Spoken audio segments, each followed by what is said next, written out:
ഈ കോളേജിലെ ഏറ്റവും വലിയ അലമ്പന്മാരുടെ ക്ലാസ്സാ ഇന്ന് നിശബ്ദമായത്. ആർട്സ് ഗ്രൂപ്പിൽ ഇടിവെട്ട് പ്രൊഫസർ വന്നിരിക്കുന്നു. അങ്ങനെ ഒരു സംസാരം ഉണ്ട് കുട്ടികളുടെ ഇടയിൽ. HOD ചെറിയാൻ സാറാണെങ്കിലും മാഷാണ് ഇപ്പോൾ ഞങ്ങളുടെ ലീഡർ. പടയാളികളിൽ കുഴപ്പക്കാരായവരെ വീര്യം പകർന്നു കൊടുത്ത് മുൻനിരയിൽ നിർത്തുന്ന ഒരു രീതി പണ്ട് രാജഭരണകാലത്തുണ്ടായിരുന്നു. ശത്രുക്കൾ ആദ്യം കൊയ്യുന്നത് അവരുടെ തലയായിരിക്കും. സാർ, ഒരു റിക്വസ്റ്റ് ഉണ്ടായിരുന്നു. ഹോസ്റ്റൽ വാർഡന്റെ ചാർജ് സാറിനാണല്ലോ. അപ്പോൾ ഒരു റൂം അലോട്ട് ചെയ്തിരുന്നെങ്കിൽ. എപ്പോഴേ അനുവദിച്ച് കഴിഞ്ഞു. Thank you sir.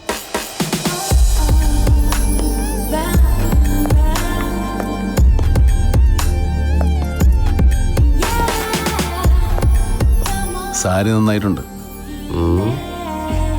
സാരിയുടെ ഭംഗി അണിയുന്നവരുടെ ഭംഗിയുടെ ചേർത്താണ് കേട്ടോ.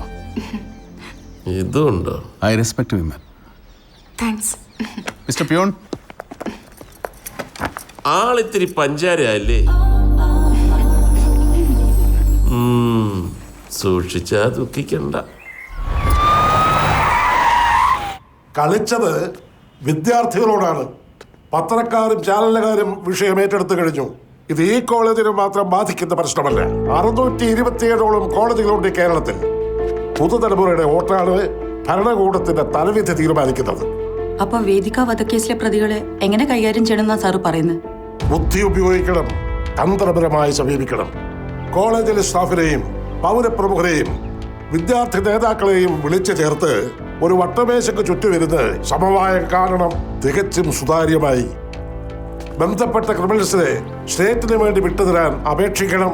അതുവരെ ഒരു കാരണവശാലും ക്യാമ്പസിനുള്ളിൽ പോലീസ് പ്രവേശിക്കാൻ പാടില്ല. It's an order.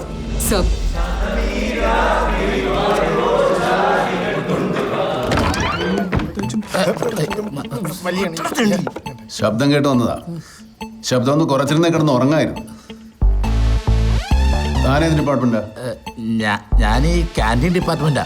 തനി വന്ന്. ഓ, ഇപ്പൊ വരാട്ടാ. എന്താ സാറേ?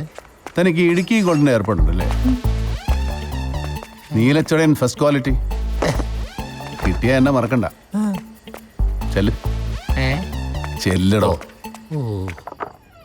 May I come in? വന്ന ബുദ്ധിമുട്ടായോ സാർ? എടിയിരിക്കൂ. കുട്ടികൾക്ക് മാതൃകയാകേണ്ടവരാണ് നമ്മൾ. എന്ത് ചെയ്യാം, ശീലമായി പോയി. 2 കഴിക്കൂ.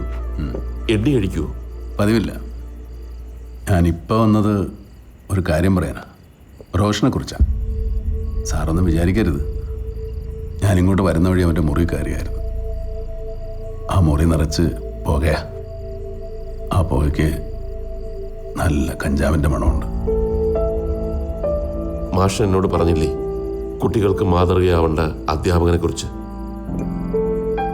ഞാനും എൻ്റെ മകനും ഇതേ ഹോസ്റ്റലിലാണ് താമസിക്കുന്നത്.